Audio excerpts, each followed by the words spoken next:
Ng aking ipinangako last week ay meron tayong panibagong series na sisimulan. Ano po? And hopefully maging isang malaking blessing po ito sa atin dahil at hindi lang pala basta blessing kundi makilos po talaga tayo. Ano po? I really pray na ang Holy Spirit po ay mangusap sa atin dahil napaka-interesante po ng topic na ito, which is kung meron man pong dapat tayong ipanalangin sa ating buhay. Ano? Kung yung tanda, when we have our lesson, pagdating po sa mga series nating pinag-aaralan, lalo na po yung prayer in the eyes of Jesus Christ, doon po tayo tinuturuan paano ba tayong dapat manalangin o paano ang tamang tingin natin sa panalangin. Ngayong gabi, ay ang ating pong matututunan ano ang dapat nating ipanalangin bilang mga anak ng Diyos. Ang ating pong text ngayong gabi ay ating pong kukunin sa aklat po ng Colossians chapter 1 verse 9 and in verse 10. Colossians chapter 9 1 verses 9 and verse 10. Ito po ang sabi ng Bible. For this cause we also, since the day we heard it, do not cease to pray for you and to desire that ye might be filled with the knowledge of His will in all wisdom and spiritual understanding, that ye might walk worthy of the Lord unto all pleasing, being fruitful in every good work and increasing in knowledge of God. Okay, so mga kapatid, kung mapapansin ninyo, malinaw na nakalagay diyan si Apostle Paul po, ang sumulat niya, Colossians po, ay isa sa mga sinulatan niya. Ano po? At ngayon po, mga minamahali is he has prayers for them. Okay? At ating pag-aaralan, ano ba yung prayer ni Apostle Paul para sa mga taga-Colossians? Ang ating pong topic, at series na rin natin mga minamahal, prayers of Apostle Paul for the church. At ang ating pag-aaralan ngayong gabi, knowledge of God's will. Tayo muna po yung manalangin. Our Lord, Heavenly Father, we thank you so much for this wonderful evening, Panginoon. Salamat po. At kami ay muli niyo pong binigyan ng pagkakataon. Ikaw ay masamba na naman. At ikaw po, Lord, ay amin pong mapasalamatan at we can gather together to pray for one another. And Lord of God, please help us in our study. May your Holy Spirit touch our hearts, give us wisdom and understanding. And Lord, help us and convict our hearts to do your will, O Lord. Thank you so much. All of these things we pray. In Jesus' name, amen and amen. Just like I said, mga kapatid, I promise na meron tayong bagong series ngayong taon. And mga kapatid, meron pa tayong mga series na hindi pa po natin natatapos. Yung Resting the Psalms, ayun ay panghabang buhay na hanggat di natin nauubos. Ano po, yan po yung 150 lang naman. So, hindi po ako nag-aalalang maubusan. Ano po? At pwede pa nating hati-hatiin yan. Ano? Meron pa tayong isang series sa pinag-aralan, Prayers of Old. Mga prayers po sa Old Testament. Okay? The goal of this series is for us to know what to pray for ourselves. Okay? Yan. And for our brethren. Kung pinagpipray nyo yung family, ang inyong friends, yung churchmates, mga kapatid, kung kayo mga leaders, anong pagpipray nyo sa mga pinangungunahan ninyo, mga kapatid, ito ang maganda nating pag-aralan. Sa mga nakaraan nating pag-aaral, kung ating mapapansin, ang aking idinidiin ay ang halaga ng panalangin. The importance of prayer and the right way how to pray and the right heart how to pray. Ngayon mga kapatid, malinaw naman po sa ating title, mag-focus tayo, ano ba ang mga dapat ipanalangin natin, ano po, sa Panginoon. At kung meron tayong paghuhugutan po mga kapatid ng aral, ang isa dyan ay sa taong pinaka nagmamahal sa mga mananampalataya. And that is Apostle Paul. Tingnan niyo po ang mga talatang ito. Sabi po ng 2 Corinthians chapter 11 verse 2, sabi ng Apostle Paul sa mga taga-Corinthians, take note ha, sa mga nakabasa na o sa mga bisita namin, walang idea dito, ang Corinthians, ang mga taga-Corinto actually ay mga taong pinagdududahan ang pagka-apostol ni Apostle Paul. And then marami silang kapasawayan, and yet look at Apostle Paul in verse 2. For I am jealous over you with godly jealousy, for I espoused you to one husband, that I may present you as a chaste virgin to Christ. Kung bakit gano'n lang siya kapassionate na sila sawayin, kung bakit gano'n lang siya kapassionate sila itama, dahil sila daw ay ipinag-asawa. Parang dating ay, kayo aking inihahanda dahil ang church ay asawa ni Jesus Christ, ay gusto kong may harap kayo sa Kanya na malinis. Yeah, mahal na mahal niya, even though maraming ayaw sa Kanya sa mga nasa Corinthian. Okay? And then in verse 28, yun po isa sa mga kabigatang pinagdadaanan ni Apostle Paul. Besides those things that are without, that which cometh upon me, sa mga bagay na sa akin ay nagpapabigat, o ay nagbibigay sa akin ng anxiety. Sabi niya, the care for all the churches. So ang puntos ko mga kapatid, kaya ko pinakita yung verse na yan, ay talagang si Apostle Paul, he really loves the church. He really loves the believers. He is doing everything for them. He's teaching, he's praying, and everything. Ngayon, kung tatanungin natin, Apostle Paul, kung gano'n mo na lamang kami kamahal, what are those things that you are praying for us? At syempre, yun na nga po ang ating pag-aaralan. Ngayon, punta po tayo sa ating text. Verse 9 and verse 10 ng Colossians chapter 1. Okay? Actually, marami po itong marami itong version sa maraming mga sulat po ni Apostle Paul. Pero itong aking napili dahil may maganda itong pinaghugutan at may matututunan po tayo dito. Look, verse 9. For this cause, we also, since the day we heard it, do not cease to pray for you. Okay? Pansinin po niyo yung unang pananalita, for this cause. Ibig sabihin, kung bakit ito pinag-pray, may dahilan. Tama? Dahil sa mga bagay na ito. At sabi dito, the day we heard it. Ano yung it na yon na nandoon sa dulo? Ano yung it?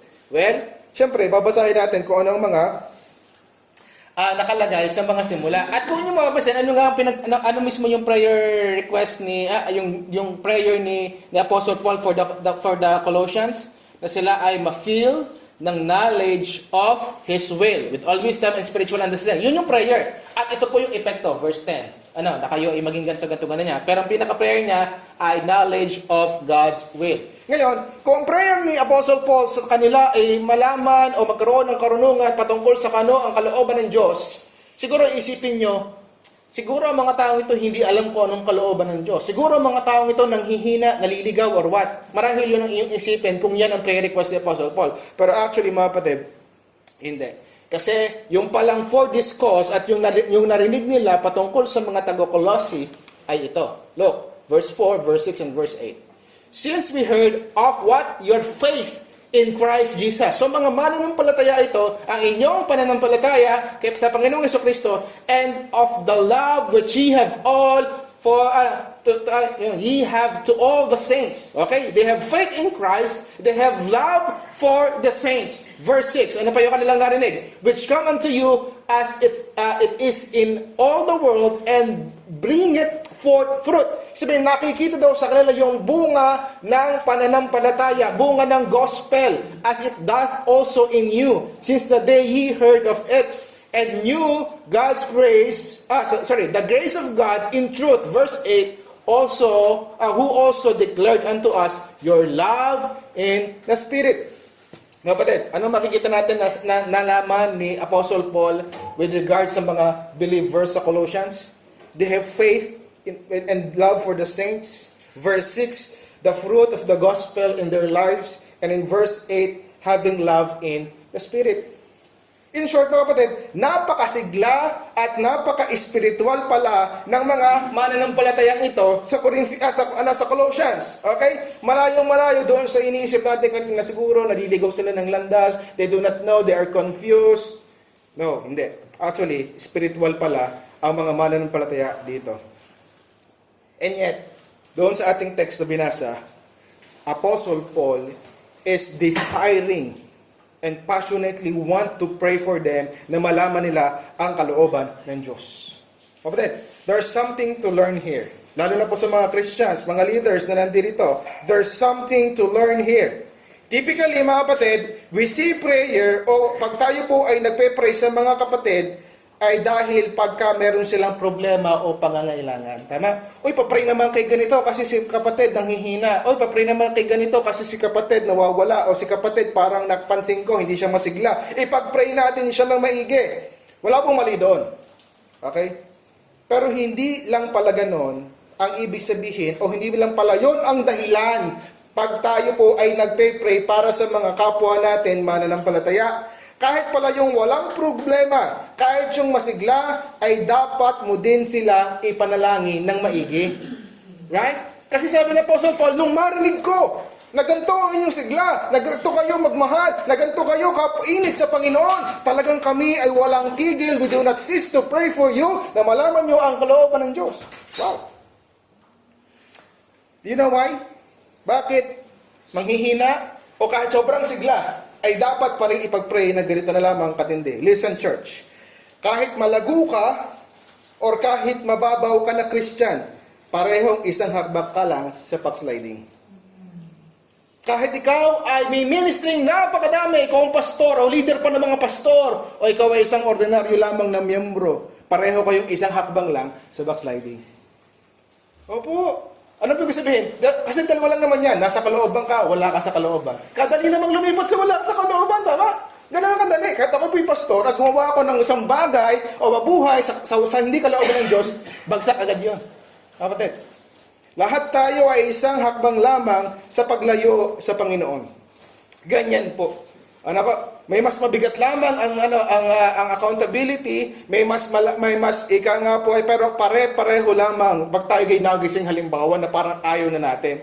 Right? Kahit pa ano pang naka-accomplish mo sa buhay, pag ikibig lang nanalo sa iyong kaaway lahat tayo, bagsak agad, isang iglap. Tama? Walang magaling diyan. Right? Kaya po mga kapatid, talagang Apostle Paul know this, na talagang kahit pa masigla, kahit pa sila ay napakalakas, ang sabi niya, we are not stopping to pray for you na kayo ay mapuspos ng karunungan ng kalooban ng Diyos. Kapatid, masigla man o nanghihina man, parehong ipanalangin at ilapit sila sa Panginoon. Actually, ako'y napaalalahanan po ako dito. Ano po? Yan. At kung inyong bibigyan pa mga kapatid, maraming bahagi sa mga prayers ni Apostle Paul sa kanyang mga sulat ay para sa mga Kristiyanong masisigla. Ngayon, simulan muna natin sa goal ng prayer kasi unahin natin yung verse 10. Yung verse 10 muna bago yung verse 9. Okay, ang prayer ni Apostle Paul, malaman ninyo kung ano ang kalooban ng Diyos. Pupuspos kayo ng karunungan ng kalooban ng Diyos. Okay, bakit? That ye might walk worthy of the Lord unto all pleasing, being fruitful in every good work, and increasing in the knowledge of God. Isa-isahin nga po natin yan. Ano bang ibig sabihin yan? To walk worthy of the Lord, being fruitful in every good work, and increasing in the knowledge of God. Okay, ang unang resulta o unang goal kung bakit ipinagpe-pray sila na malaman ang kalooban ng Diyos, walk worthy of the Lord. Just for us to understand, hindi ko nilalaliman ang pagtingin dyan mga kapatid, gumamit na lang tayo ng isang practical na example. Halimbawa, you have a high-paying job. Listen, you have a high-paying job. So, ang expected sa iyo, kung mataas ang iyong sweldo, hindi pwedeng tatamad-tamad ka. Tama? At hindi pwedeng underperforming ang iyong trabaho. Why? Because binabayaran ka ng malaki. So, there is something na ina-expect sa iyo. Parang sinasabi, worthy ka dapat yung iyong buhay o iyong mga accomplishments o iyong effectiveness ay dapat worthy nung ibinabayad sa iyo. So, parang ganon. If you are saying na malaking privilege ang iyong work. O halimbawa, kung high-paying yan, dapat husayan mo yan at dapat ipakita mo talagang pribilehiyo nga, right? So, same din sa pagiging anak ng Diyos. Kapatid.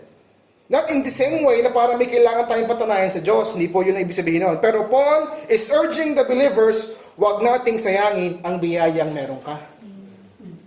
If you're saying, salamat sa Panginoon, ako'y kanyang tinubos, ako'y palangit na, di na ako pa impyerno, salamat po sa Panginoon, salamat po, Diyos, salamat po ako'y inyong ginawang leader, ako'y pinapaawit ninyo bilang choir, ako'y nakapag-special number, ako'y may ministry. So ipakita natin sa ating buhay, yung sinasabi mong, ikaw ay nagpapasalamat. Na ikaw talaga ay privilege. Okay? Worthy of the Lord. Why? Sa Apostle Paul, binigyan niya ng example yan sa kanyang buhay. Sabi niya sa 1 Corinthians chapter 15 verse 10, by the grace of God, I am what I am. Sa biyaya ng Diyos, ako kung ano man ako ngayon, kung ano man mga na-accomplish mo, it is by the grace of God. And His grace, look, which was bestowed upon me was not in vain. Sabi niya, hindi ko sinayang. Yung biyayang binigay sa akin, hindi ko sinayang. Why? I labored more abundantly than they all. Alam niyo ba kung sino tinutukoy niyang they? Ha? Yung day dyan, yung ibang apostol, sabi niya. Si John, si Peter, si Matthew, lahat yan, I'm trying my best na ako'y mag-labor. Why? Kasi alam kong ako'y binayaan lamang. Kahit ako yung huli, hindi ibig sabihin na kahit ako yung pinakakaunti na lang gagawin kasi ako na may huling tinawag. No, sabi niya, hindi. Gagawa ako sa abot ng aking makakaya. Why? Gusto kong ipakita na hindi ko sinayang ang biyaya. Walking worthy of the Lord. Pero sabi niya sa dulo, yet not I, but the grace of God which was in me. Okay? Biyaya pa din. Even yung pagsisikap ko, biyaya pa rin. Okay? So yan po mga kapatid. Next. Being fruitful in every good work. Fruitful in every good work. Mga kapatid, this fruit is basically a product of a righteous life. Okay? Kung ikaw ay mayroong buhay na matuwid, if you have a righteous life, related na rin po sa pagiging walking worthy, mga kapatid, if a Christian is living a righteous life, automatically, kikilos yan upang gumawa ng good works. Okay? Ang isang righteous person, okay? Automatic, magkakaroon yan ng bungang good works. Mga minamahal ko mga kapatid. Okay? Fruitful in every good work.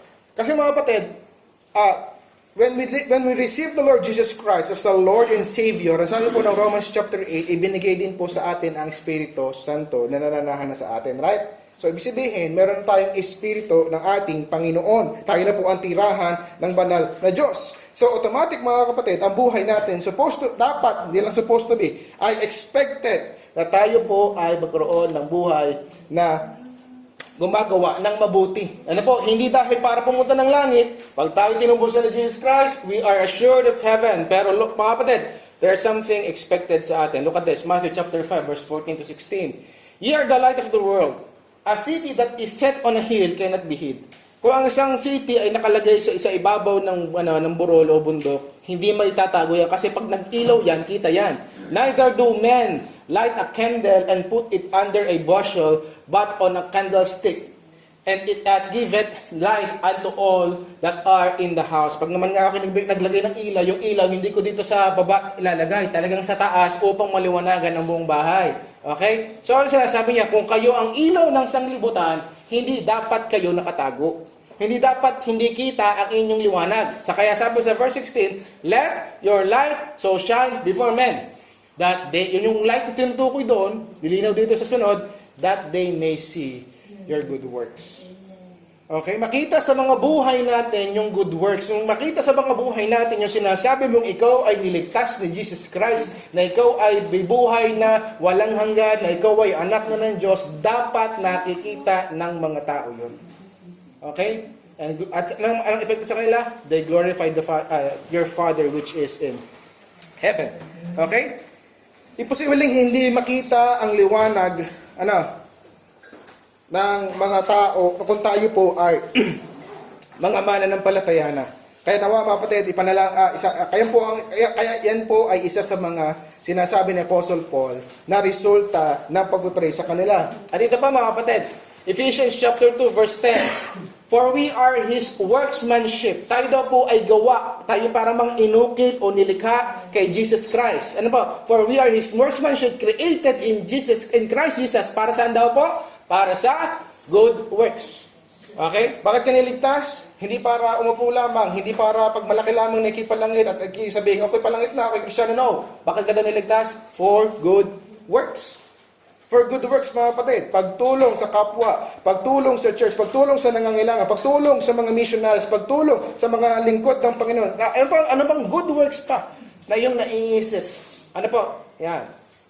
Yan po inasa sa atin. Which God had before ordained that we should walk in them. Yan daw ang iyong lalakaran. Noong pa man, bago pa ilikha ang libutan, naka-ordain na yan ang lakaran ng isang new creature in Jesus Christ. Okay? And lastly, mga kapatid, doon sa bahagi na ipinagpe-pray na ni Apostle Paul para sa kanila, na yung resulta ng ipinagpe-pray, increasing in the knowledge of God. Okay? Just like what I said, mga kapatid, dati pa, isa ito sa pinakamahalagang bagay sa buhay ng isang Kristiyano.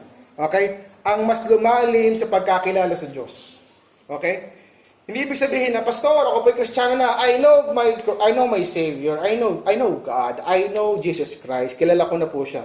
That's not what I mean. Hindi ko sinabi kung meron ka ng relasyon. Ang aking pinupuntos ay, meron ka bang malalim na pagkakilala sa Kanya?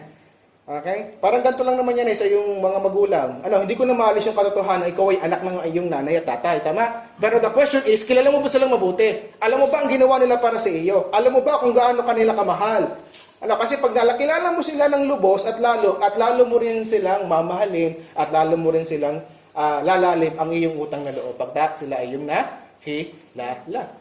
Right? At gaya nga nung akin lang ginagamit example, isang bata, tingin lang niya sa kanyang magulang, ay hingiin ng pagkain, pera, ganyan. Pero paglaki, naunawaan niya, ay, hindi pala sila basta gamit lang. Tama? Sila pala yung mga mahahalagang tao sa aking buhay. Why? Lumalim ang pagkakilala. Diyan nakabase halos ang lahat. Sa malalim na pagkakilala sa Diyos, nakabase halos lahat kung paano mo ginagawa ang ginagawa mo. Okay? Kung paano ka nagbibigay, paano ka naglilingkod, kung paano kabigat ang Diyos sa iyong buhay, ay nakadepende kung gaano mo sila kakilala. Bigyan ko kayo ng isang example na matindi. James chapter 2 verse 19. Tingnan ito ha. Ang topic ni James dyan ay tinuturo niya sa mga mananampalataya ano nga tawag dito? Ang faith and good works.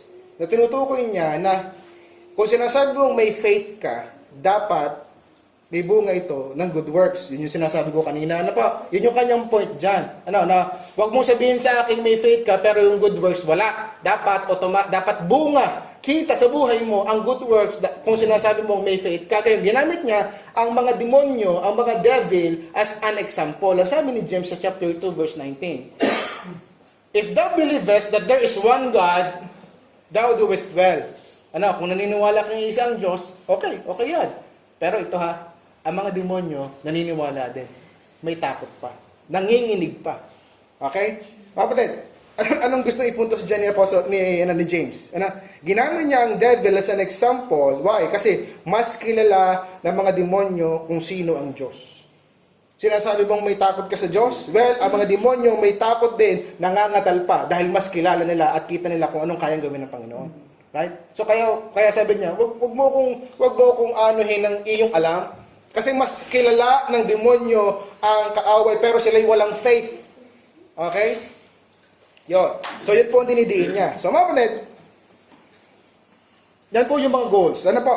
Ang goal ay walk worthy of the Lord, fruit in every good work, increasing in knowledge. So yun yung nais ni Apostle Paul na mangyari sa kanila. Pero ano nga yung prayer request? Ito yung prayer request. For this cause, we also, since the day we heard it, do not cease to pray for you and to desire that ye might be filled with the knowledge of His will in all wisdom and spiritual understanding. Okay? Bago natin bigyang pansin po yung mismong prayer request ni Apostle Paul, prayer ni Apostle Paul para sa kanila, tingnan niyo muna po yung mga choice of words niya. We do not cease to pray for you. Desire that ye might be filled with the knowledge. Talagang may passion, may bigat. Okay? So look, ganito kahalaga at ganito na lamang po siya magsalita. Para sa kanya, napakahalaga nito. Ay ang balita nga, doon sa binasa natin kanina, napakaganda ng kanilang pananampalataya. They have faith in Christ, they love the saint, they love the believers, they have fruit of the gospel in their life, at sila po ay mahal din ang Espiritu. Okay? Ngayon po mga kapatid, bakit ba ganito na lamang ang prayer request ni Apostle Paul, prayer ni Apostle Paul for the Colossian believers? Well, ito po yung context, ito po yung background actually ng nangyayari dito. Hindi po obvious sa sulat ni Apostle Paul, pero sa historical account mga kapatid, ang meron po actually sa Colossians, by this time, mga kapatid, during this time, dito po nagsimula kumalat ang isang maling aral sa city na ito, sa Colossae. Hindi po man po establish yung kultong yon, pero mas kilala po natin sila ngayon as mga Gnostic cults. Pag sinabing Gnostic, mula po sa salitang gnosis or to know, malaman. Alam niyo po ba kung ano ang kanilang way of salvation? Ang way of salvation nila is some kind of special knowledge or secret knowledge. Secret knowledge na kumbaga po ay talagang parang meron din silang sarili nilang gospel, meron din silang sariling Jesus, at hinuhugot nila sa mga sulat ng mga apostol kung ano ba talaga, kung ano talaga ang katotohanan ng mga bagay-bagay. Ano po? So yan po. Actually sa Colossians po magsisimula actually ang maling aral na yan. Okay? So winawarningan na actually ni Apostle Paul ang mga mananampalatayang ito with that idea. Okay? But, hindi po natapos doon, mga kapatid. Okay? Na para ang puntos, mga kapatid, hindi natin bibigyan pansin. Siyempre, ito, hindi naman po itong ating topic. Paul wants the believers in Colossians, in Colossae, to understand the knowledge of salvation, na ang knowledge of salvation ay nasa kanila na. Kasi sa mga Gnostics, hindi, may mga dapat ba kayong malaman para makamit ang salvation? Pero sabi ni Paul, no, you are saved na. Kayo mga mananampalataya na. Pero hindi doon natatapos, mga kapatid. You have to know what the will of God in your life. Okay?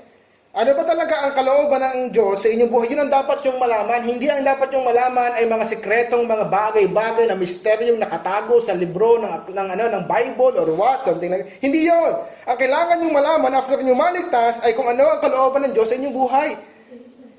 Nire-redirect sila ni Apostle Paul sa diyang ito. Bakit kayo naligtas? Bakit kayo naririto? Ano ang plano ng Diyos sa mga buhay ninyo? Take note, mga kapatid.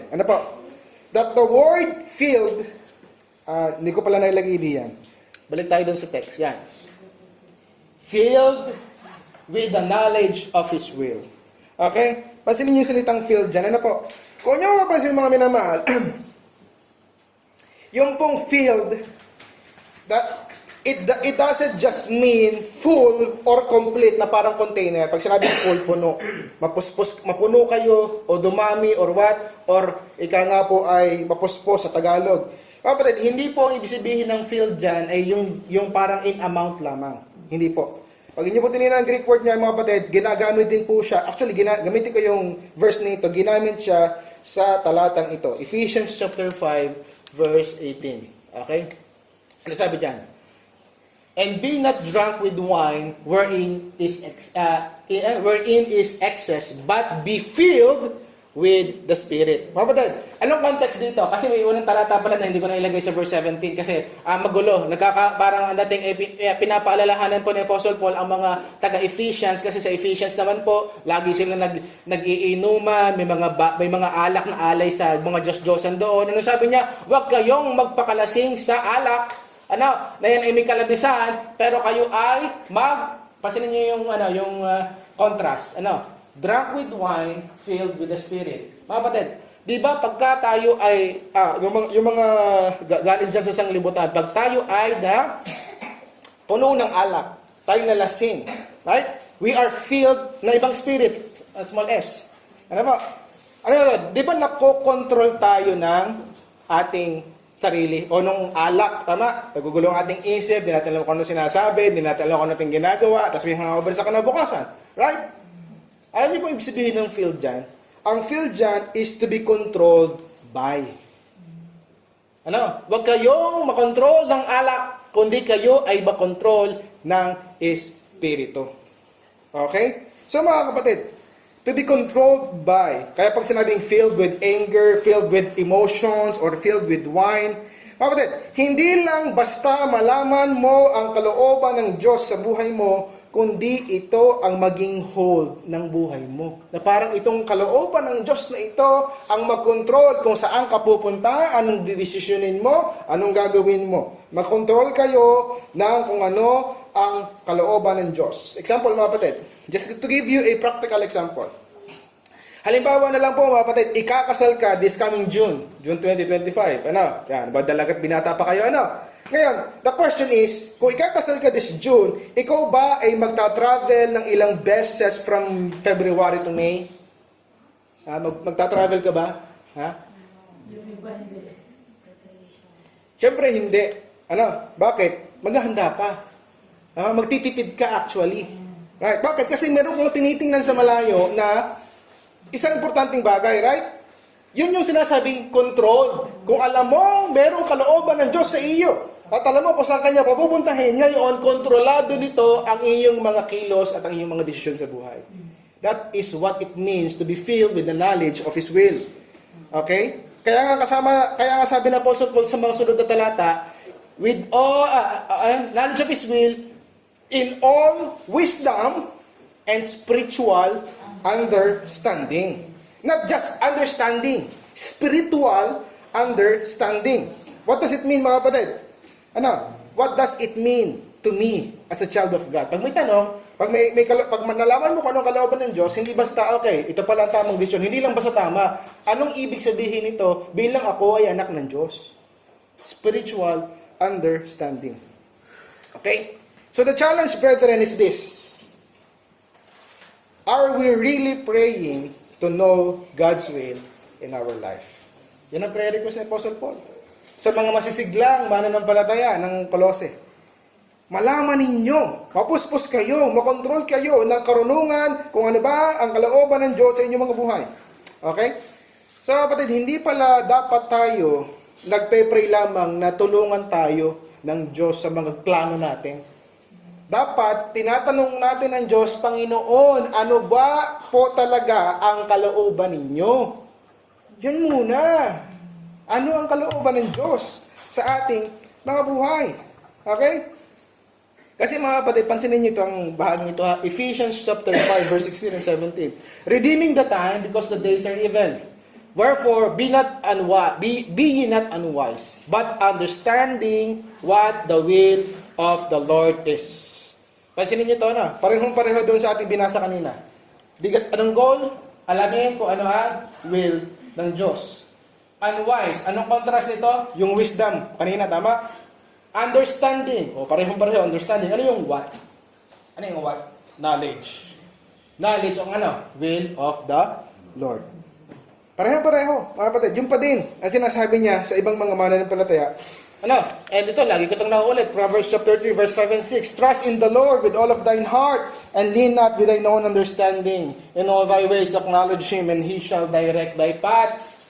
Magtiwala sa Diyos ng buong puso. Okay? Buong puso. At hindi lang basta sinabing buong puso sa Diyos ibigay, nilagyan pa ng negative sa dulo.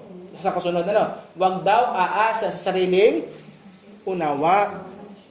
Huwag daw aasa sa sariling nararamdaman. Huwag daw unawa sa sariling naiintindihan. Ang sundin daw, higit sa lahat, ay ang Diyos. Pagtiwalaan ng buong puso ang Diyos at huwag ang sarili. And then in verse 6, in all thy ways, sa lahat ng iyong daan, sa lahat ng iyong desisyon, ano sunod? Acknowledge Him. Kilalanin mo siya sa lahat ng iyong lakad. At ano resulta? Ngayon ituturo niya ang tamang landas. Okay?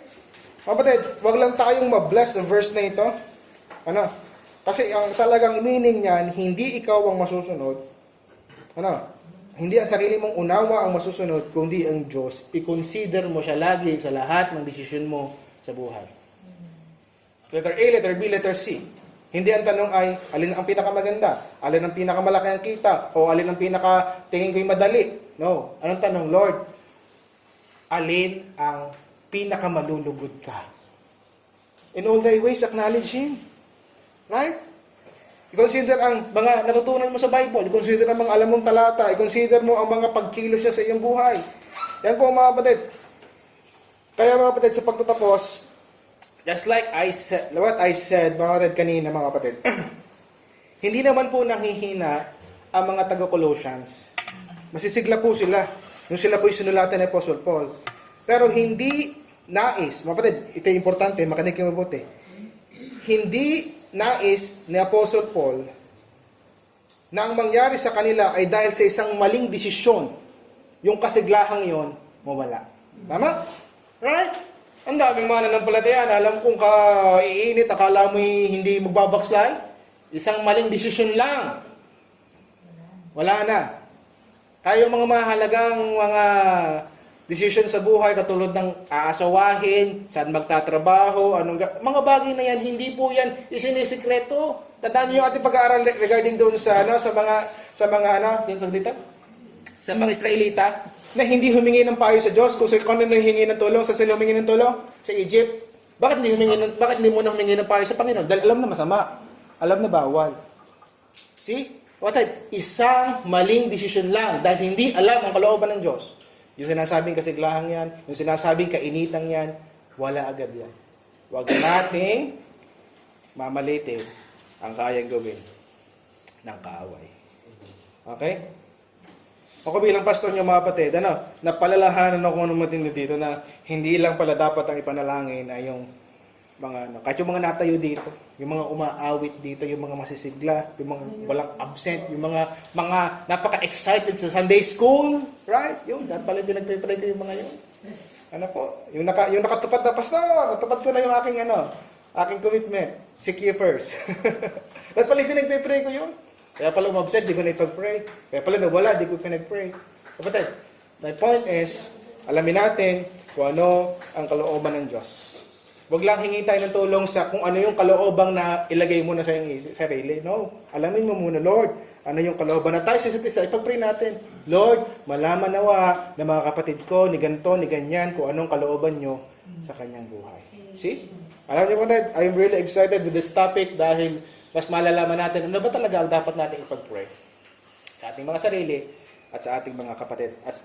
Siyempre, gusto ko tapusin sa ating Panginoon sa Kristo. John chapter 4 verse 34. Jesus said unto them, sabi niya, ang aking pagkain ay ang gawin ang kalooban niya na sa akin ay nagsugo. My meat or my food is to do the will of Him that sent me. And what? To finish His work. Kapatid, Christ-likeness. Ang kanyang buhay, ang nagpapalakas sa kanya, ang motivation, ang dahilan niya, kaya siya nagpapatuloy ay dahil gusto niyang tapusin at gawin ang kalooban ng Ama. Sana makarating din po tayo sa ganitong estado ng pananampalataya. Mga kapatid, salamat po sa Panginoon. Our series na simulan ngayon, Prayer of Apostle Paul for the Church, Knowledge of God's Will. Tayo manalangin.